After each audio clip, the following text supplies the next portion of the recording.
for your Talking Basketball podcast. Hello and welcome back to another edition of Where Talking was Basketball. my reverb, Mark? Your reverb, it's not there for that because I don't want it. Jeez. You're not having it You're a today. disgrace. You're a disgrace. Welcome back to Talking Basketball podcast. It's been a minute. It has been a minute, hasn't it? What? Was this thrown you? It's Yeah. been a minute. It means we've taken a few more weeks than expected for another episode. Oh, yeah, I'm Paul, and I didn't have reverb there. Oh my God, really? Would you like some reverb? There you go, there's some reverb for you.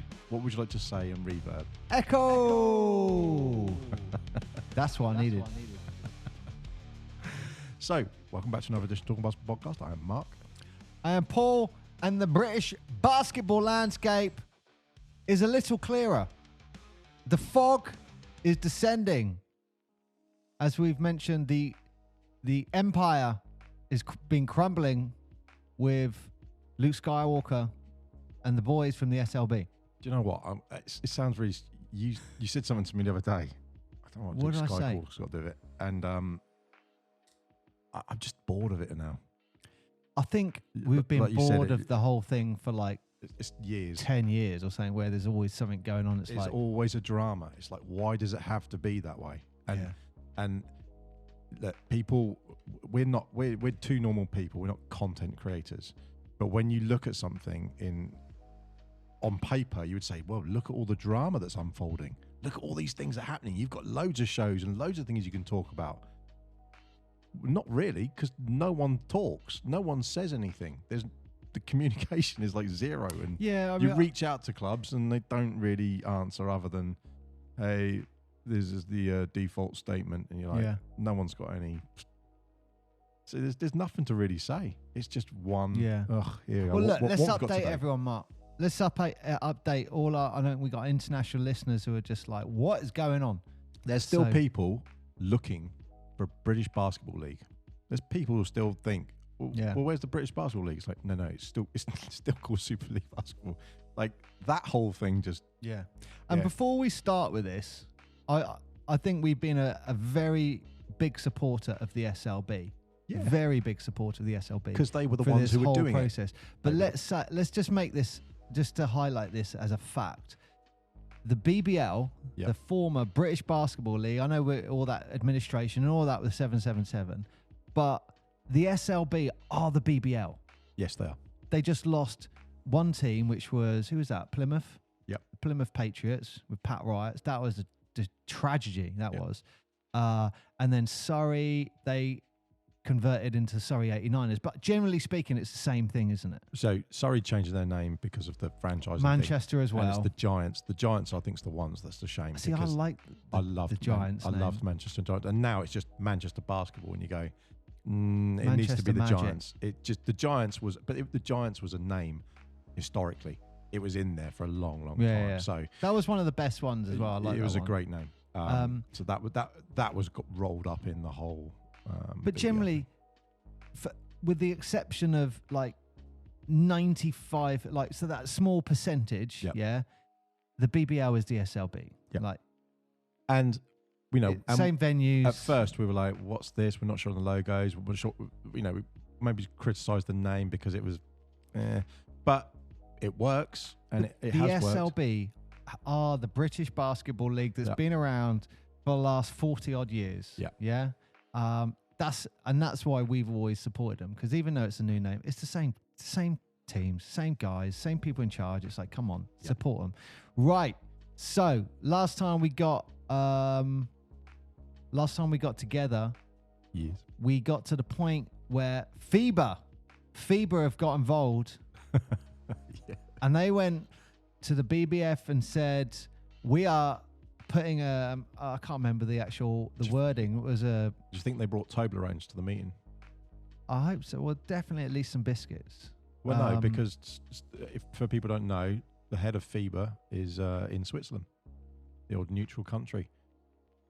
Near Lausanne, I think it is, only because I drove past it out there many years back. But yeah, I reckon they brought some Toblerones over, which is, for those who are international and aren't aware, Toblerone is a top tier piece of chocolate shaped like a triangle.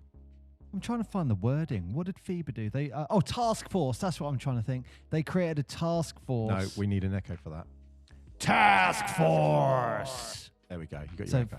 FIBA brought in a task force to basically sort out the mess, sort out the fight, didn't they? Yeah, that was just silly.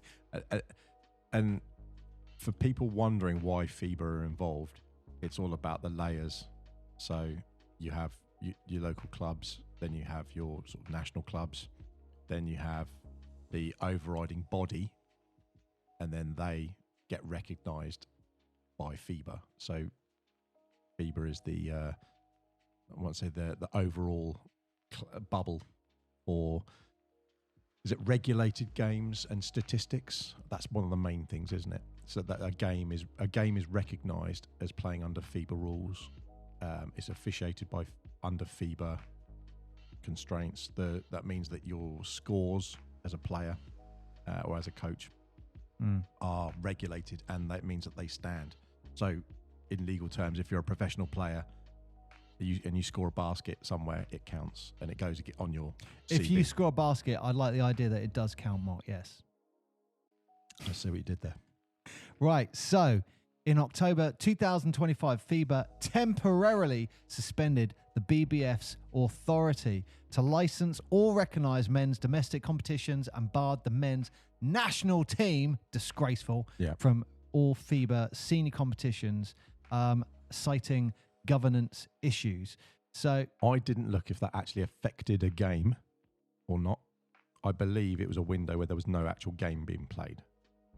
But the point still remains that they were temporarily barred from international competition. Yeah, and if it had affected something like qualifying for something, that would have been disastrous. Yeah, and basically this task force was coming in to investigate regulatory non-compliance in British basketball. That's the statement. Yeah. So, do you think they checked if the rims were regulation height? I'd like to think so, Mark. I'd like to think so. I do like a non-regulation height ring. What? So you can reach it? Yep.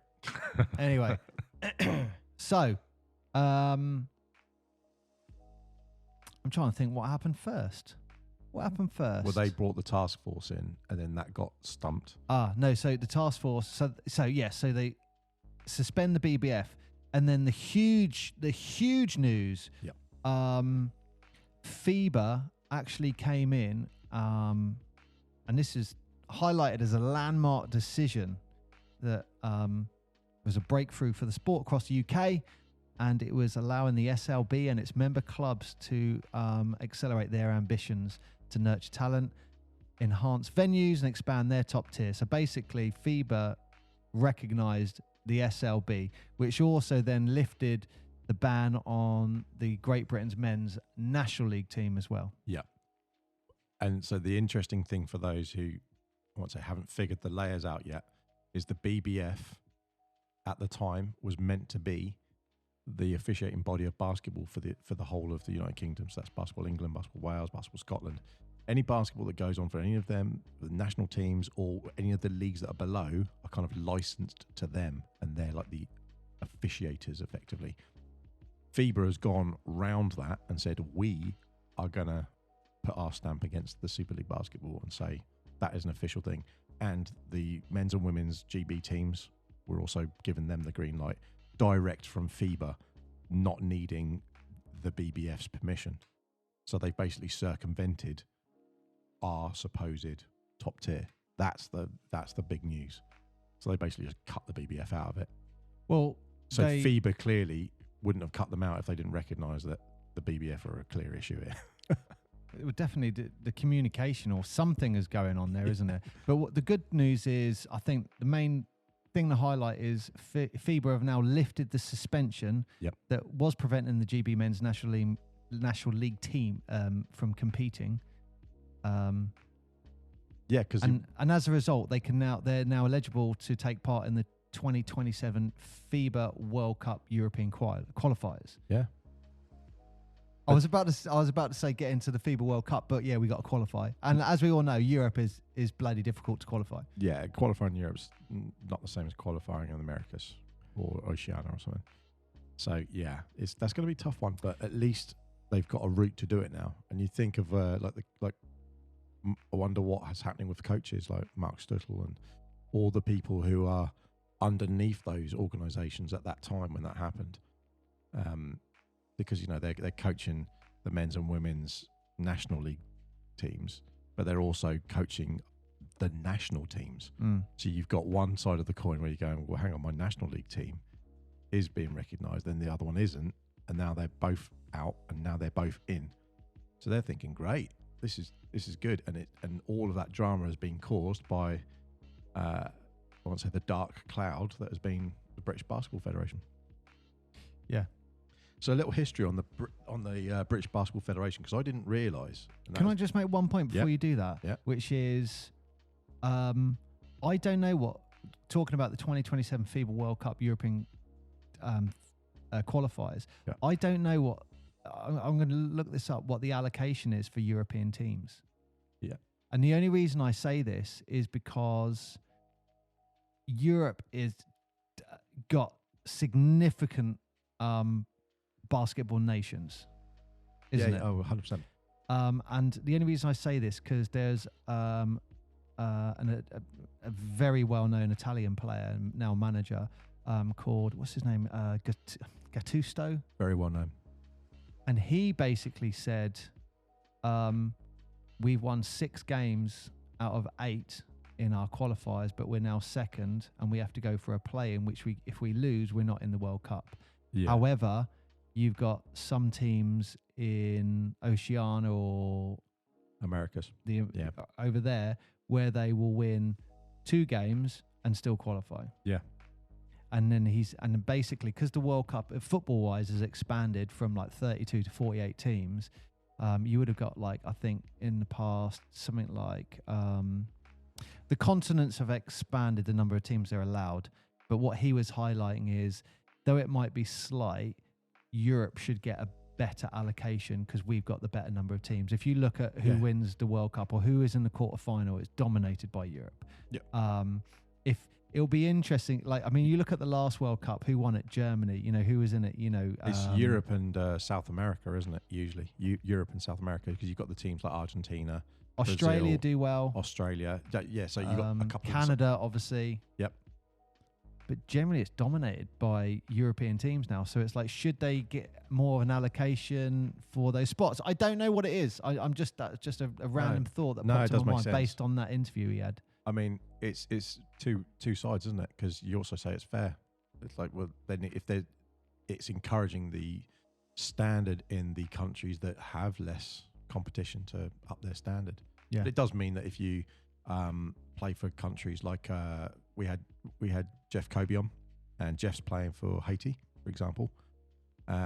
So they'll be out there playing within I think that's within the South American Cup.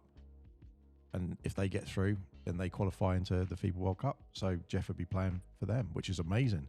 So you go, it gives those teams an opportunity. Mike, you need to give him a message. We could go in as his private media. We can carry his bags or something like that.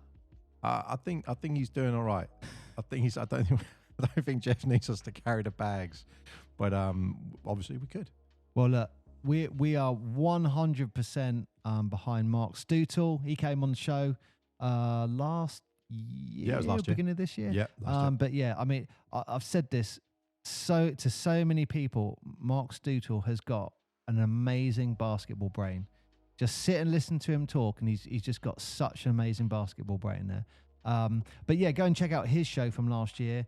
And look, on the show, we just want to say huge shout out to Mark and the GB men's team for their upcoming qualification campaign.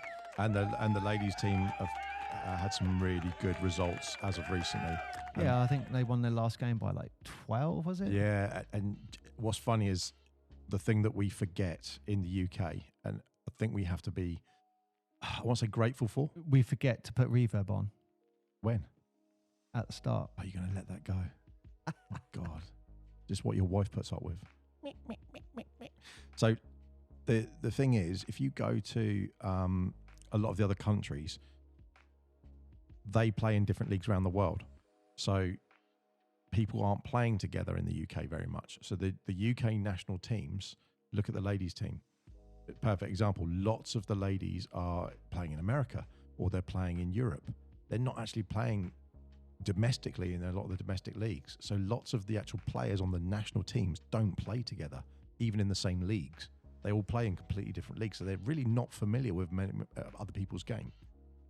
And it's Is this the GB? GB, yeah. Are they? I thought. No. So if you look at some of the GB players in the ladies team, if you look if you look at the men's team, yes, some of the GB players play together, but other than they're in Europe, and some are in other countries. There's quite a few of them in the SLB though. There's a few of them, yeah. But my point is that if you go to some of the other countries, a lot of the, say like Italy, for example, a lot of them, although they would play in other places, they will play in either Italian clubs, or a lot of them will play in certain clubs in Europe, and they all kind of are familiar with each other's game.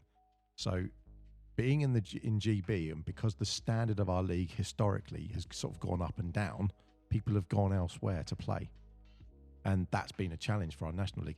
In the same way as football, because the UK is the Premiership, is it the best league in the world apparently, or something like that? I'm not sure about that, but it's they won't agree with you in other countries. No, but they've touted that as like that's the one. It's the most lucrative. It's got the most money going into it, pretty much, other than the Far East. But those places, you look at how many domestic players we get in those, and it's maybe one on each team, but they all play in the same league together, so they're all familiar with enough with each other's game.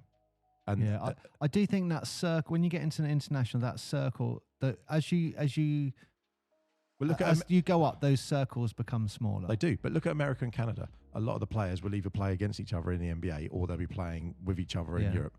They will literally all know who is playing. I think there was a fair chunk. I think for the men's team anyway, I think it was a fair chunk of them were in the SLB. Yeah, I could be wrong. I needed to go and double check. There was, but there was about half. It was about half. Half were in SLB, half were in. Okay. I think Luke Nelson, he's playing in Europe, for example, now, and they'll be in GB team. So they were in London, and then we had a window where there was at least half of them there, but then they've all just gone now. So what were you going to say when I interrupted your point? That was it. It was we had the league, and we were building up from the when it was the BBL, and then it became the SLB. That was still in that transition. They had put money into it. We did champion it because we liked what they were doing with the media. We liked that they seemed to be getting fresh eyes onto the sport, and they seemed to be doing the right things, appealing to people. All the media stuff they did was great. They were rubbish at communicating, but they were very good at some of those other things. And that window collapsed when 777 collapsed, and then when they renamed it, and then when all those, and it's literally just been a snowball. But that's why people are fatigued with this. Yeah, they're bored because it's like there's a sponsor, or people are saying, "Oh, it's not as big as it should be." And like, if you look at like things like how much money the UK spend on NBA League Pass and stuff, like we're up there. Like really up there. Yeah. It's just, I wonder if it's a like a territorial thing, like you know, you're going to support your local team, but the local team, there's only 9 teams in the professional entity. Yeah. I don't know. I mean, we've talked it's a about debate we've had for a long time. Well, yeah, we talked about it with when we were talking with Paul, who was talking about Newcastle Eagles it was Sunderland originally. Paul Blake, Newcastle Eagle owner. And it was associated with Sunderland, then they moved to Newcastle, didn't they? And it was associated with the team for ages. Bristol with the Flyers, they're associated with the rugby team, and I believe with the hockey as well. So historically, Portsmouth Basketball was famous with the basketball club and the football club. Lots of the teams have always had this championship thing, and the same thing happens in Europe.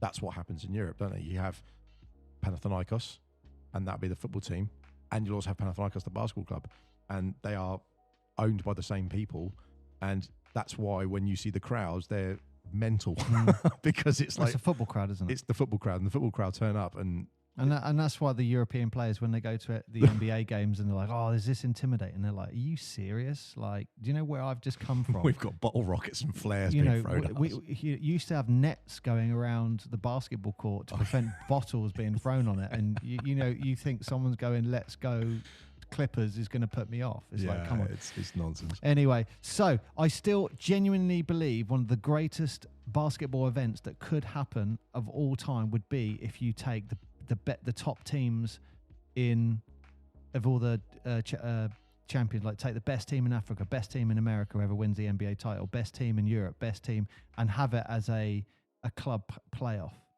Yeah. That would be amazing. Anyway, right. So just to highlight this, so FIBA imposed a suspension on the British Basketball Federation's BBF authority to license domestic men's club competitions earlier this year, in October. Yeah. After deploying their task force to the UK. Say it again. Oh, hang on. I'll point to you when you do it.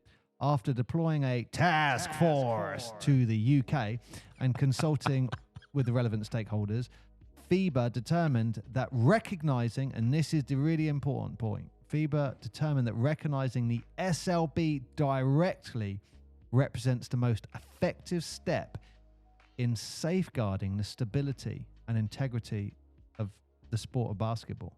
Holy shnikey. That's a big statement from FIBA. It's literally saying we believe in those teams and we believe in what they're doing for basketball, fundamentally.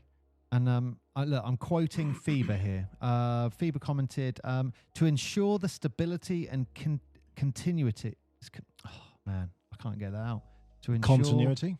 the stability and continuity of top tiers men's basketball in Great Britain during this period of suspension, FIBA has entered into direct recognition agreement with the Super League Basketball. Yeah. This agreement provides a framework for the organisation and governance of domestic competitions while preserving regulatory integrity. FIBA, through its task force, do you want me to do that one? Hang on. FIBA, through its task force, will continue to work closely with BBF and all relevant stakeholders, including UK sport and UK governance, and to support the BBF in becoming a self-sustaining organisation to secure the long-term stability and growth of men's basketball in Great Britain. Right. So first of all, I want to when they get there, FIBA trying to go, right, we've sorted your problem out. Let's do this. Fair play to FIBA, because they actually stepped in. And they stepped in, and yes, people said, oh no, they came in and they banned everything. Well, that makes sense though, doesn't it? Because what you want to do is you want to go, right, everyone go away. Everyone chill out. Stop what you're doing. Exactly. Let me work it out. And by doing that, they came in and used your infamous task force to sort everything out.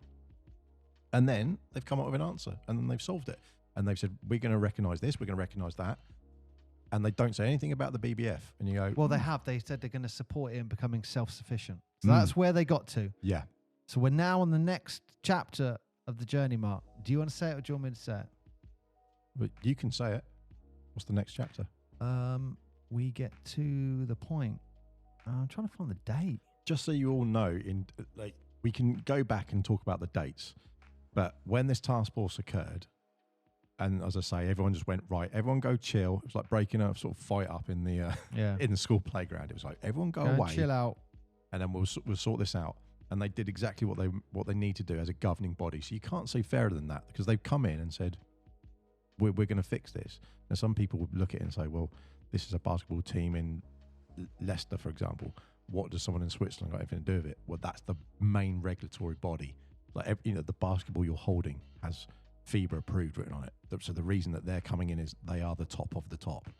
They're the one who set the rules, the size of the court, the height of the ring. They are all of that. All the refs that are Basketball England approved, or Basketball Wales, Basketball Scotland, they all come under FIBA recognition. That's what those things are. So that is the top. That's the main license, so to speak.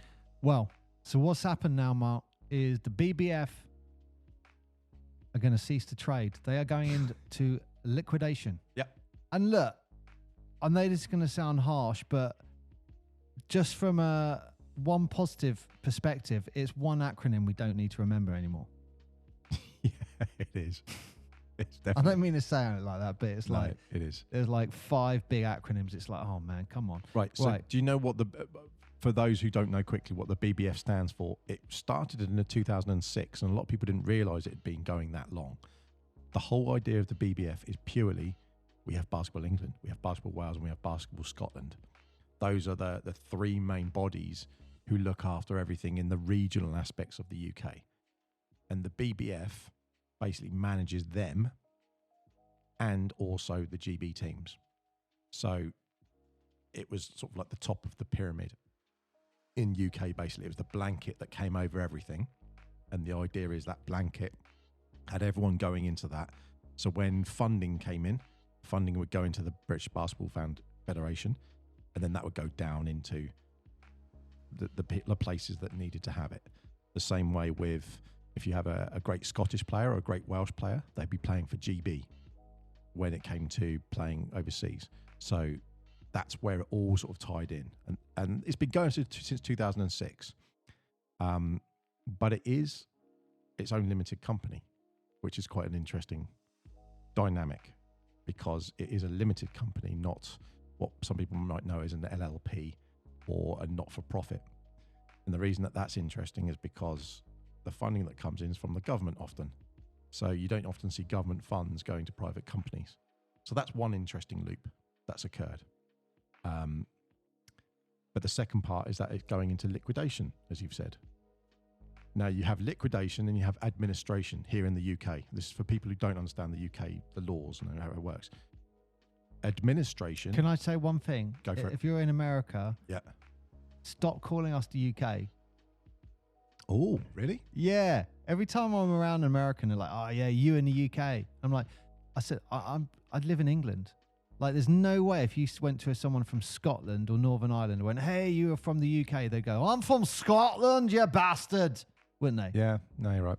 So anyway, sorry. Yeah, the UK is how they see it from outside, but you're right. We do have a... We wouldn't say it. In the UK, you wouldn't say, "Oh, I'm from the United Kingdom," unless you're talking to an American, because it's not worth the hassle. Yeah, but then when you look at the passport, does it say Scottish on the passport, or does it say... No, it says United Kingdom and Northern Ireland on it. That's it. That's what I mean. So it's... Yeah. Anyway. Anyway. So you have two things. You have administration, you have liquidation. And administration is when companies are trying to restructure. So something's gone horribly wrong. Let's think of some of these giant companies that they say, "Oh God, they've gone into administration." What it means is basically they're saying, "Hang on, we've got too much money going in and out, too many things." And they put they legally announce to everyone, "We're going in administration." So they bring in big accounting firms who go through all their contracts. They get their money, don't they? Oh, they get their money, absolutely. And legal teams, and they basically it legally puts a stop on people being able to trade, but also people being able to require, "We want our money back," or to make legal claims and all that sort of stuff. So that's administration. But administration's goal is to make sure that it can survive. Liquidation is the other way. It's exactly as it sounds. You're liquefying the firm. You are basically, we want to dissolve it into nothing. So when a liquidation takes place, which is what's happening with the BBF, they said they're going to take any assets that they have, and along with any other contracts or any other legal things, and they are going to just find a way to just dissolve it all. And people will say, "You're owed £10,000," and they'll say, "Right, well, we can give you 2,000, and then that debt's gone." And they literally just wipe the debt off, and you go, "Okay, so someone still loses out, but the other people just wrap up. That's it, gone." So that's what's happening with this BBF. That's what they've announced. They're liquefying it, which is interesting, because if we now look at the statement that FIBA made, and they said, "We're going to stand by the BBF." 2 weeks later, they're going into liquidation. Yeah, they are literally disappearing. So who are you standing by? Yeah. So what you said earlier about what happens off air, we were talking about the reasons that the BBF might be going under. We don't know. And because of the lack of communication with everything, there are legal things that have to come out legally, like we are liquidating. Someone is taking out this money. There's a court case going on with the SLB versus them. Those things are legal. They have to go into public domain. But because no one else says anything about it, it just leaves the fans, the media, you've got people like the BBC making comments on it. Like they follow it. Like they don't follow it, but it's in the news. And I guess my point really on all of this is because we're fed up, everyone's fed up of it. Well, I think everyone's fed up of drama. Exactly. And it's gone on for so long now. It's one of those things that This is the next thing. Okay, cool. yeah, exactly. And everyone's written it off. And to the point, I spoke to someone they said, I'll do the podcast about that. And they said, well, there's no league now, is there? So, yeah, there is. He said, oh. And they'd switched off about 6 months ago because of all the drama that kicked off with the BBF saying the SLB no longer have a license in the UK and that. They just stopped watching. They just stopped. And it's like, they're playing now. Like, the league's live. And they're like, I know, yeah. I think a lot of people just went, oh, okay. And that's it. And they just stopped. And you got to give it to the SLB. The SLB season so far is pretty exciting. I'm a little disappointed in the sense that London are running away with it.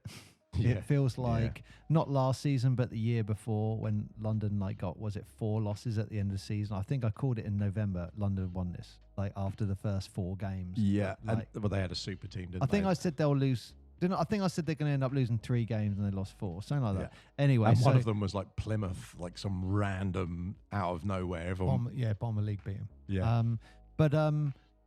It's been a bloody exciting season so far. They're doing some good things. They are doing some good things, and I'm going to quote you on that one because you said the SLB is top league basketball in It's the the UK. British Basketball League. Yeah. It's the thing that's been it's a different name. It's been packaged a little differently, but it is the professional basketball entity that we've had in this country for decades. Is it the packaging that you would buy a T-shirt for, Paul? Look, I'll come on to that at the end. So, but one of the major things the SLB did last season, and they're doing it again. Hang on, I can't see the fixtures. Maybe they haven't released the fixtures yet. But what they did last season for the cup competition, they brought in. I've got the list here: Hemel, Falkirk, St Mirren, Derby, Reading, Nottingham, Essex, and it was that was great because the whole romanticism of a small club could knock out a big boy. Yeah. It was yes, that's what you want. And I hope they do that again. I don't want to sound too critical. The trophy, it's okay, you just split in 9 teams, and it's just I don't know. It just doesn't feel exciting. I would personally get rid of the trophy and just have the league and the cup, and the cup competition. Bring anyone who wants to join. Yep. Have 10 rounds before it gets to the bit where Hemel and all that lot come in, the Div 1 teams, like the FA Cup. So, me and you can start a team in a local thingy, and eventually we can get into a cup final against the London Lions. That would be amazing, wouldn't it? Yeah. And that's why the FA Cup is so amazing. Anyway, so just to go back and the BBF statement, the main things to take out on their statement is they're ceasing the trade, what you said. Yep. And this is really, really interesting. They cite and I'm quoting here, a significant and unanticipated reduction in income and unforeseen expenditure. I wonder where that's coming from. Because of that, they're unable to meet their liabilities as they become due. They have got some insolvency specialist, I'm not going to say their name, who have come in and placed them in liquidation or doing that process, like what you said. The immediate priority is to work with FIBA and other UK basketball stakeholders to protect the GB national teams, so GB continue to participate in the FIBA competitions. Yep. Okay, awesome. And then they also go to thank UK governance, UK sport and FIBA about their ongoing commitment to rebuilding strong, sustainable governance structure. Blah, blah, blah, blah. That's waffle, isn't it? I don't mean to say it like that. It was out of order. No, not at all. And they extend gratitude to all their staff, past and present, and to their players for their dedication, professionalism, and tireless service. Now, the only thing is, I couldn't actually find any records of their staff. So when I thought, oh man, they're going to liquidation, I wonder how many people work there. I can't find any records of full-time staff. Maybe 10. I can't find any records of full-time staff. Whether there are full-time staff or not, I don't know. But I wonder if the BBF is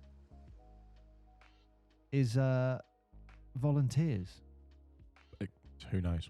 And I don't know. It wouldn't be the strangest thing that happened in basketball, seeing as like chairmans and or someone's doing it as a part, as something in their spare time, as a part-time thing, and they're getting, oh, we'll give you $5,000 a year, $10,000 a year if you do that. I don't know. I'm just making this up. I have no idea. But they reaffirm also in this statement that the home nations, basketball, England, Scotland, Wales, remain integral stakeholders to the GB basketball structure. So that's kind of everything that I got out of the BBF statement. We can then, where is it? We can kind of pretty much guarantee that the legal fight with the SLB is directly influencing them going into liquidation, I think. I mean, that's a bold statement. Yeah. And I'm guessing, but they're saying for unforeseeable reasons, okay, you got a legal court case where someone's coming in and saying, right, we're taking you to court. That is what that suggests. Again, in all these statements, people dance around the subject, don't they? Oh, 100%. Do you know, it's a funny thing because where there's legal stuff and there's lots of things that go on. According to reports, a big part of its financial problems was the legal costs from the SLB dispute. Because of that, the real question is how much of the SLB claim, if successful, the BBF could actually have to pay out, depending on what's left after the liquidation thing you said. Yeah. I mean... Can I just also highlight the SLB is still actively suing the BBF. Oh, yeah, 100%. So that's still going on. I mean, it's... Yeah, it's just, like you say, everyone's bored of it. Everyone sits there and thinks, why do we, Can we just say that if someone has lost their job at the BBF, that sucks. Oh, yeah. And 100%. We all feel for you. Yeah.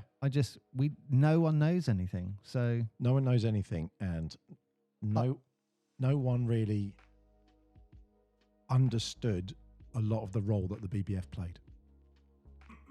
They definitely Other were. than it was the blanket. Look, we agree there were challenges. We've talked about that. So really interestingly, the Super League basketball. If you're in their position and you're hearing that, you go, okay, cool, that sucks. Mm-hmm. But now they have got a very strong hand in this game.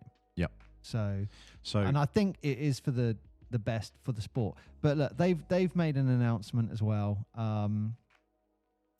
They're SLB interim independent chair. Super League basketball is saddened to hear that the British Basketball Federation has taken steps to place the Oh, am I saying that really sarcastically?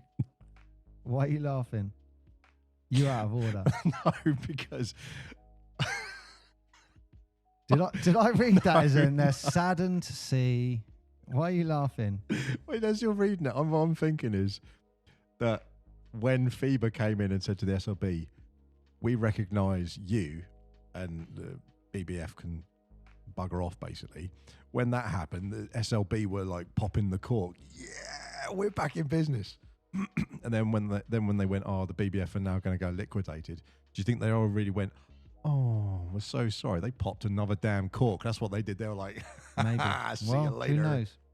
Who knows? They did. Well, look, Mark, we did. can only. I think they stopped and had a moment of silence. It says they're saddened to see it. They're saddened to see that British Basketball Federation has taken steps to place the company BBF into liquidation. Our immediate thoughts are with the staff affected during what is undoubtedly a difficult and uncertain time. Look, for the SLB to say that statement, they must have full-time people working there. Look, all I can It's say. not going to be loads because, like, the amount of income they were getting, the BBF were getting, was like $500,000 or something like that, wasn't it?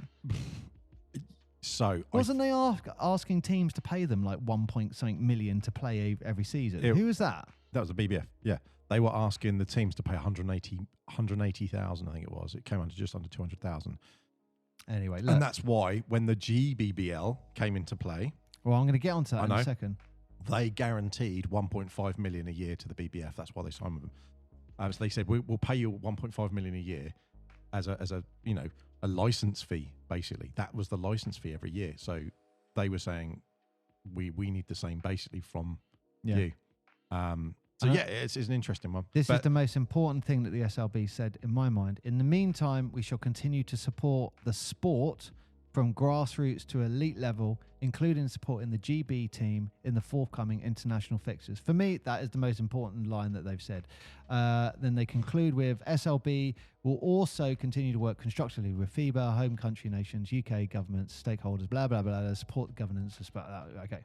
Do you remember when your kids were like toddlers, when tiny, and they'd be walking along, you think, oh, that's really cute, and then they trip over and just fall flat on their face, and you'd be like, oh no, that's a shame, but at the same time, like that, you laugh and you go, it was kind of funny, like, because you're trying to not laugh because you go, oh, you've tripped and fallen, but it doesn't ruin the rest of your day, does it?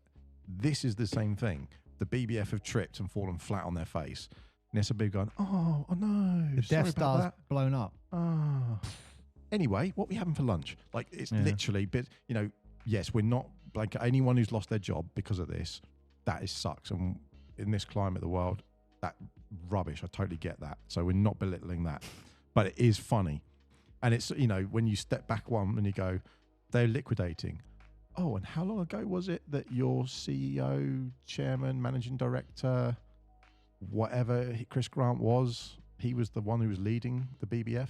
Or that he got fired? No, he stepped down. Oh, and now it's going into liquidation and there's money problems. So I have a theory on that, but it's interesting. It's how the dominoes start Message falling. Mark at talkingbasketballpodcast@gmail.com. Yep. And Mark will tell you what his theory is. Oh yeah. So what you just said that, I do remember it doesn't snow in the South Coast, doesn't snow often. And I remember it snowed and my youngest son, my first son was really young and he must have been, how old was he? 2 or 3? Yeah. No, maybe 3. He was walking and he was like, should we have a snowball fight? And he was like, he had no clue what a snowball fight was. Yeah. And he goes, what did you do? I went, well, get the snow, put it as a ball, and I kind of threw it at his jacket, and he was like, oh, that's cool. And I went, go on, throw it at me, and he threw it at me. I was you like, sent it, didn't you? And then I did another one. We went, and then you go further away, and you run away from each other, and then I threw it, and it went straight into his face. Yeah, you took it personally. And I was like, I just absolutely burst out laughing, and he was like, yeah, and then ran in. That's it. But that was that when you were talking about kids falling over. That is it. Head. But that is exactly what's happened. That was funny. But that is exactly what's happened. And you look at it and you go, the SLB have been recognised internationally now by FIBA. They're a solid league, which means they can get players in from international people who are going to have a recognised stats, which means that they can get endorsements because they're going to be on the European circuits. So money's going to keep flowing and come back in, which means the academies and all the communities that are all behind all these teams can flourish. Yeah. And FIBA did that, not the BBF. So again, what have the BBF Yeah, I mean, they've sorted out in about 4 weeks, 4, 5, 6 weeks, they've done this. Something that the BBF knowingly, and the only things that we ever had about the BBF was that they were always not giving, they said they were giving audience to the SLB and the teams, etc. But that never amounted to anything. It's really, the BBF have made themselves the villain in this, unfortunately. So there's not many tears that people will cry for them. Definitely in the sense of what gets publicised, which is little. I will say the SLB have made a significant amount of effort to be putting more communication out there. Yep. Yep. We had 3 of the teams. I messaged them when all this went out, and 3 of the teams came back. But there's I love the SLB statement, which were paid like they were long statements of every part of the process until now.